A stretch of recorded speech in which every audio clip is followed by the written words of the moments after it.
Help me. Somebody check that British lady that tells people how to clean things. Please, I don't know what to do right now. You see this candle right here? You see how this is empty? Can you see where this is going? I have this candle and a candle warmer. We don't burn candles in this house cold because my cat has tried to do arson.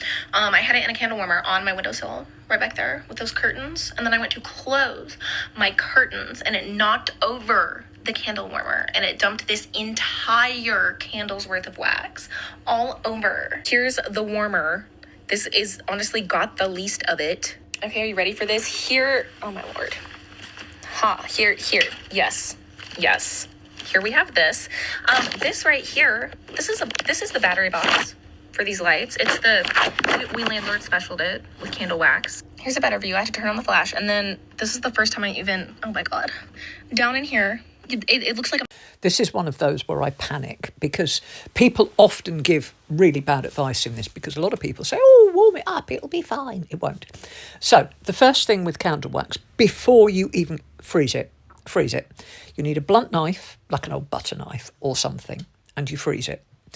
Bag of peas, anything, frozen veg, cheap frozen veg, whatever, ice pack, wrap it in a tea towel so you don't get water there as well.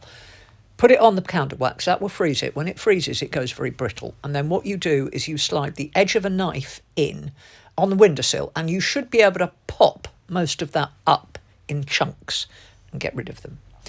After you have done that, you move on. The idea being you can do it on the carpet as well. And when you freeze it on the carpet, you use the nozzle of a hoover and you scrape.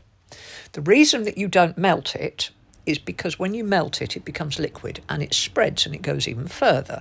Obviously, because an unmelted candle on your windowsill does no harm. But as soon as it's liquid wax, it goes everywhere. And if you liquidize it again, it will go even further.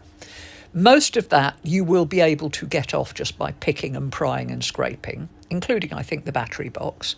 The carpet will be a bit trickier, but you can persevere and persevere and persevere and persevere. After you've done that, because it's a bright red candle, you might have a problem with it having dyed everything bright red, in which case, on the windowsill, just use a drop of bleach and see how you get on with that. Don't use it on the carpet unless it's a polypropylene carpet, because you will bleach the carpet. But if it's polypropylene, you can.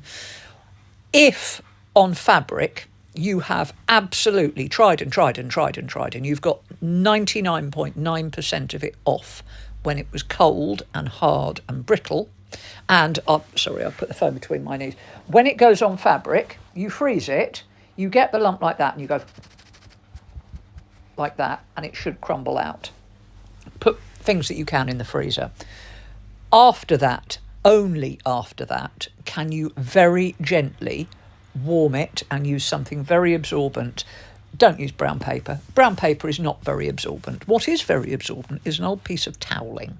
If you have got it on something, you kind of put toweling on, and you do that to kind of really get the toweling bit in there, and then put a very gentle, warm, not hot, warm iron or a hairdryer on it.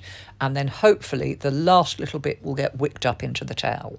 But do not do that when you have got a quarter of a pint of wax over everything, because you're just going to make it worse. Hopefully you haven't already tried.